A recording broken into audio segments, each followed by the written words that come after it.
Na hora de comprar o seu smartphone ou até mesmo montar o seu próprio computador, sempre vem aquela dúvida: qual memória investir? E se tratando de memória, não é diferente.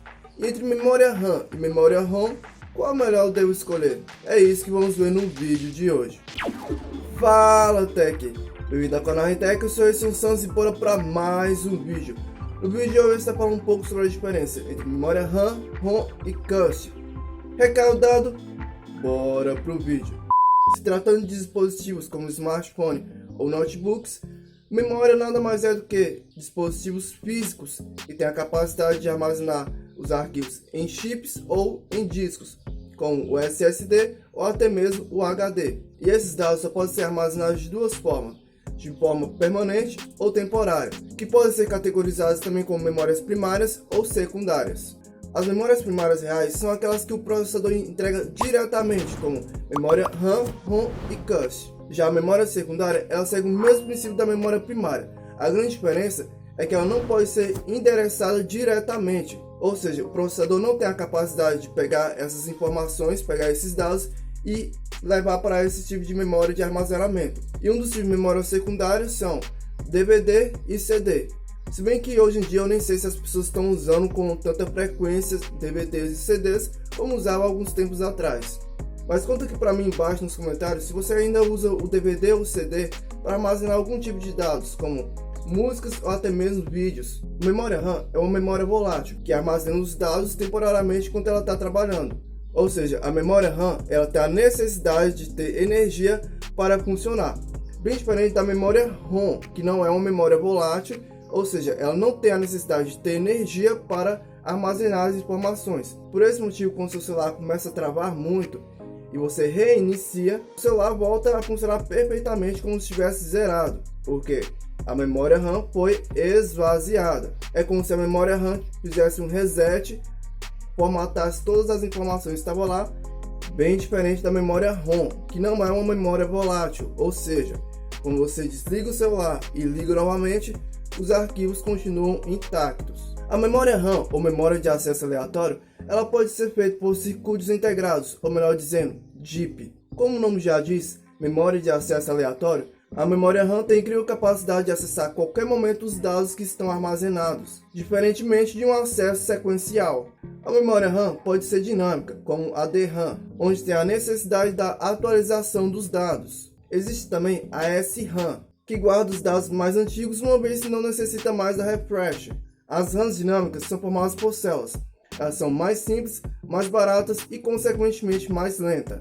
Já as RAMs estáticas são formadas pelos flip-flops, sendo utilizadas em memória cache de nível 2. E existem três divisões básicas de memória RAM. Base, responsável por armazenar as instruções do sistema operacional. Alta, responsável por armazenar as instruções de programas e aplicativos. E por último, a expandida, memória responsável por armazenar o restante das informações. Legal! Bem louco! E focando agora em memória DIMM, ela pode ser SDRAM, onde por sua vez o ciclo da memória é sincronizado com o da placa-mãe e consequentemente aumentando o desempenho. DDR e SDRAM, que oferecem um dobro das informações no mesmo período de tempo. Existem também as memórias Dual Channel, que vai desde o nível 1 até o nível 4, que é DDR 1, 2, 3 e 4. Essas memórias utilizam sinais de clock para sincronizar suas transferências. As memórias Dual Channel vieram bem antes das DDR2, que possuem por sua vez dois canais de comunicação, que daí veio o nome, se traduzido para o português, significa taxa de transferência dobrada. E por haver dois canais de comunicação, em teoria o desempenho tinha que ser bem maior, mas isso vai depender muito do tipo de placa-mãe que você tem no seu computador. Se você tem uma placa-mãe mais potente, consequentemente o desempenho vai ser equivalente, mas se não tiver, meio que fica elas por elas. E a capacidade de armazenamento que a memória ROM vai ter, isso é definido no processo de fabricação, mas se for colocar na balança entre memória RAM e memória ROM, a memória ROM ela tende a ser bem mais barata que a memória RAM. E existe muito por aí no mercado, muitos aplicativos fazendo promessas de aumentar o espaço de armazenamento interno, ou até mesmo aumentar a capacidade da memória RAM. Mas isso não é possível, até porque se tratando de memória RAM e memória ROM, estamos falando de hardware, que é a parte física do aparelho.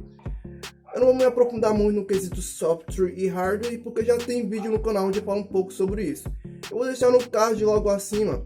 Eu não sei se estou colocando do lado certo, se é esquerdo ou direito, mas tá valendo. E por se tratar em especial de parte física do aparelho, ou hardware, não é possível aumentar a capacidade de armazenamento. Ou seja, se a memória RAM do seu celular tem 4 GB, é 4 GB.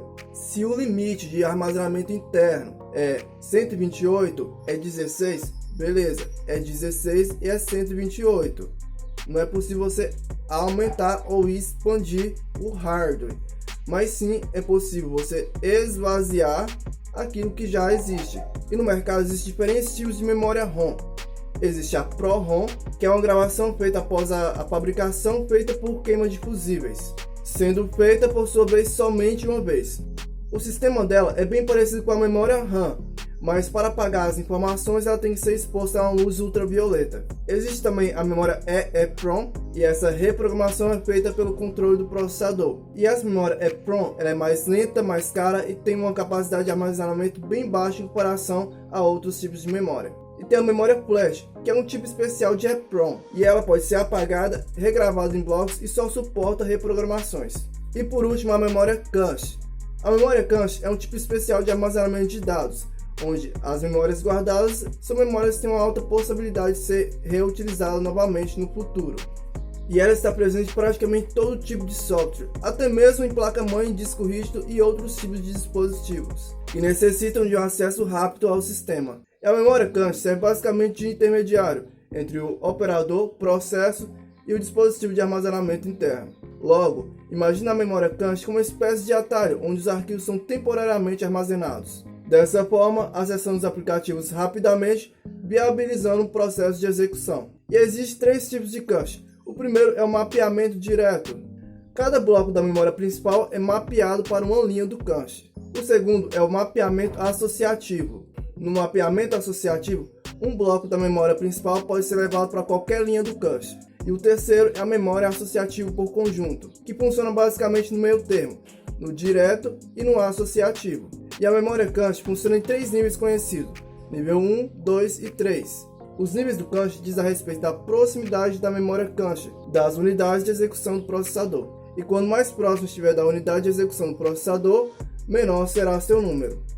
Assim, o nível 1 é o mais próximo, o nível 2, nível 3 e assim por diante. E sempre que o processador buscar uma nova instrução sobre o dado, ele vai nos níveis do cache.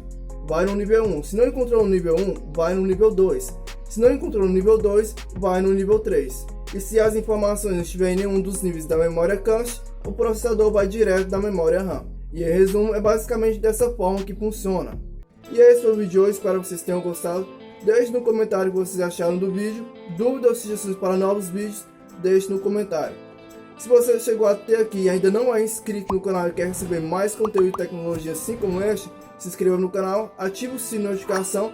Fazendo assim, sempre que eu postar um novo vídeo, você será notificado que tem vídeo novo no canal. Dúvidas ou sugestões para novos vídeos, deixe no comentário logo abaixo. Até a próxima, valeu!